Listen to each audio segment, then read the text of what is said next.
The plan was straightforward: hunt, gather food, and return home before the weather shifted. But in the Arctic, even the simplest plans can unravel quickly. When the Inuit cross paths with a polar bear during a hunt, survival hinges on more than just expertise. It requires staying one move ahead. My breath forms clouds in the frigid air as I trek alongside the Inuit hunting party.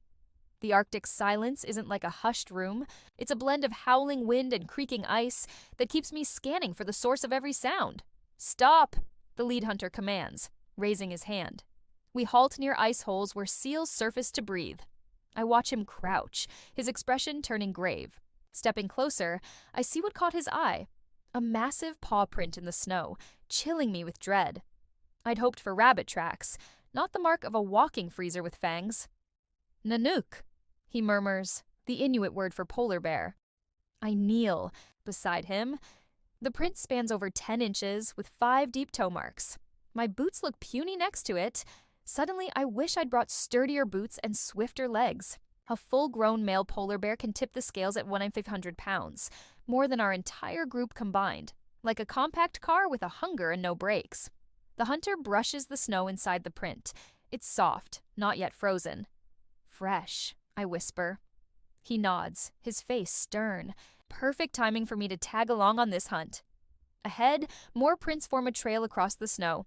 The hunter notes the bear was moving with intent, perhaps lured by the promise of a seal feast. "Look!" the youngest hunter points to claw marks, extending beyond the toes. These claws grip ice, aid swimming, and tear through seal hide effortlessly. "Not claws," I mutter, "can openers for seals." The lead hunter gestures to smaller tracks veering off from the bear's path. "Arctic fox," he explains. "They trail bears, scavenging leftovers." "That's bold," I say, like tailing a semi-truck hoping for dropped snacks. The hunters chuckle, but their unease lingers. We face a choice: follow the tracks toward mop seals, or take a different route. Option 3, sprinting back to the village screaming, oddly doesn't come up. As we debate, a sled dog shifts its stance, ears perking, nose sniffing the air. In moments, the whole team snaps from calm to vigilant. If dogs could speak, they'd be shouting, "We've got trouble, and it's not a pizza guy." Something's caught their attention, and we all suspect what. I'm still gawking at the giant paw prints when the dog's behavior shifts. One moment, they're idle in their harnesses. The next, they're on edge. The lead dog, a burly gray husky with one blue eye and one brown, lifts its head and emits a deep growl that ripples through the pack. My chest tightens as the sound spreads. First 2 dogs, then 5, then all. It's not loud, but it makes my neck hair stand on end. This isn't their seal-spotted bark or feed-me whimper. It's a danger signal. I've heard less ominous noises in horror films before someone becomes a meal. These sled dogs are like furry alarms with teeth. To the hunters, they're not just transport, they're a warning system. I recall reading that a dog's nose is 40 times sharper than a human's. While I'm squinting at endless snow, these dogs already know what's coming and from where. "Quiet," the lead hunter hisses, slicing the air with his hand. The youngest hunter rushes to the sled, checking harnesses, tightening them fast. If the dogs panic and bolt, or worse, charge, we'd be in chaos. I freeze, barely breathing. The hunters scan the white expanse, their eyes moving deliberately. I try to mimic them, but all I see is white on white. Spotting a polar bear here feels like an unfair game of hide and seek, as if Waldo were invisible and hungry. The oldest hunter taps my arm, nodding slightly north. I squint, seeing nothing at first, then a faint shift. A massive yellowish-white shape moves against the horizon. My jaw drops, but no sound escapes. There, 300 yards away, stands a polar bear, head raised, sniffing the air. Documentaries don't prepare you for this. Even from afar, its size is staggering. Standing on hind legs, it'd loom 10 feet tall. My mind chants, "Nice bear, stay calm, please don't eat me." The bear takes a slow step toward us, its paw crunching the snow silently. The lead hunter reaches for his rifle, movements smooth and deliberate. 2 others follow, equally composed. These aren't standard rifles. They're high-powered, designed for big game that don't fall easily. Polar bears weighing over 1,000 pounds can keep charging even after a hit.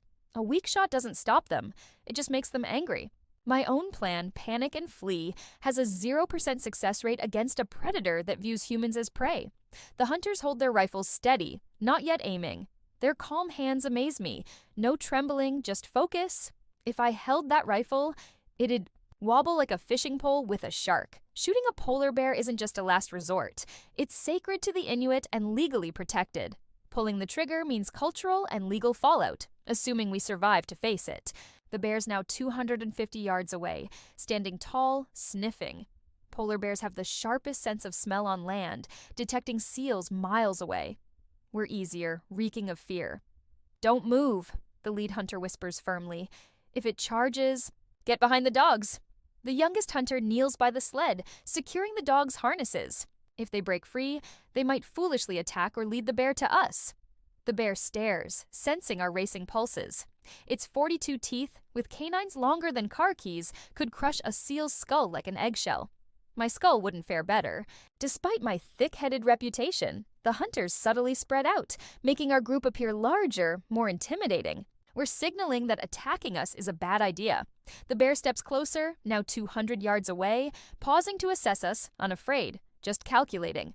The lead hunter raises his rifle to his shoulder, not aiming, just showing readiness, a clear message. "Come closer and we'll fight." The bear pauses again. For a minute, no one moves or blinks. The wind shifts, carrying our scent stronger. The bear's nostrils flare, reading us like an open book. Then it decides. We all feel the tension spike, braced for what's next. Breathing. Feels risky.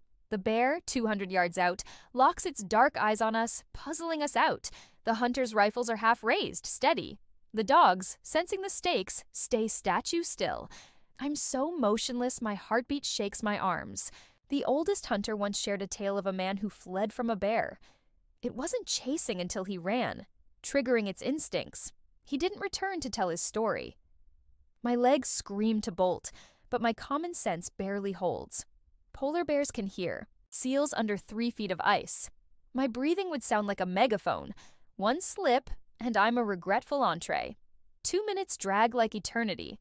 The bear hasn't advanced, but hasn't retreated either, still studying us. Polar bears are the smartest bear species. Some say clever enough to hide their black noses while stalking. Whether true or not, this one's thinking hard. It sniffs the snow, eyes never leaving us. The wind shifts again, pushing our scent directly to it. Its head lifts, nostrils wide, knowing exactly who and where we are. Oddly, polar bears have black skin under translucent, hollow fur that reflects snow, blending them perfectly. My bright blue parka screams, "Human buffet!" The bear sidesteps, circling slightly. The hunters adjust, facing it without haste, like a silent dance with rifles as the score. Then, a shift. The bear takes 2 steps forward, pauses. That pause carries the world's weight. My pulse pounds like a relentless drum. The lead hunter pulls seal meat from yesterday's hunt.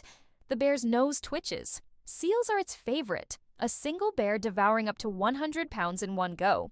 If humans ate like that, we'd roll away like Willy Wonka's blueberries. He tosses the meat halfway to the bear. No one moves. The bear eyes the meat, then us, then the meat again. "Old trick," the youngest hunter whispers. Bear eats. We live. Polar bears prefer easy meals over risky hunts, needing 45 seals yearly to survive. Slowly, it approaches the meat, watching us. I'm silently cheering for it to love its snack. The bear grabs it, steps back, and eats, never turning away. "Good," the lead hunter murmurs. After licking the bloody snow, it backs off slightly, less intense. Another hunter tosses blubber farther away. The bear hesitates, then moves toward it, circling wider. But after finishing, it doesn't leave. Instead, it creeps closer, now 150 yards away. Curiosity peaked. "Not good," the lead hunter mutters. More food might make it see us as a food source. My survival manual's out of ideas. The hunter raises his rifle at a 45-degree angle. "Warning shot," he says. A rifle's crack carries 2 miles. In the Arctic's quiet. The bear edges closer. He fires. The sound shatters the silence. My heart nearly leaping out. The bullet sails skyward, echoing. The bear stops, ears flattening, then rears up to 10 feet, scanning for danger. It drops, pacing, agitated but unsure. "Be ready," the hunter says. "If it charges, he'll shoot to stop." The bear stares.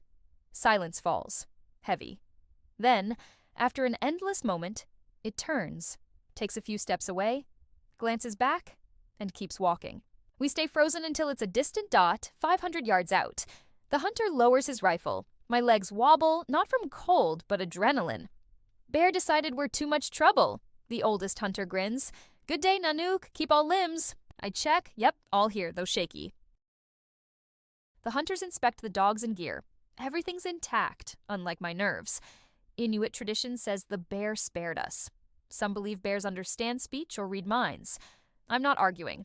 We won't hunt here today. When a bear claims an area, you move on. We head 5 miles east to New Seal Holes, guided by the hunters' ancestral knowledge of ice and snow, which helps them find prey and avoid bears. We move carefully. Sudden motions could still draw the bear. Polar bears outrun humans on ice, their wide paws like natural snowshoes. Before leaving, the hunters pause, facing the bear's direction in silent respect for their shared history with these predators. I ask how often they meet bears. Sometimes many, sometimes none for months, the lead hunter says. Bears hungrier now. Ice melts early, forms late. Climate change disrupts both bear and human hunts. That evening, over tea in the village, our tale joins elders' stories of past bear encounters. One shows a scar from a close call 50 years ago. These moments are part of Arctic life's rhythm. As darkness falls, I reflect on how differently today could have ended. Tomorrow, the hunters will try again, likely elsewhere. The Arctic is vast, with space for humans and bears, if we respect each other's power and boundaries.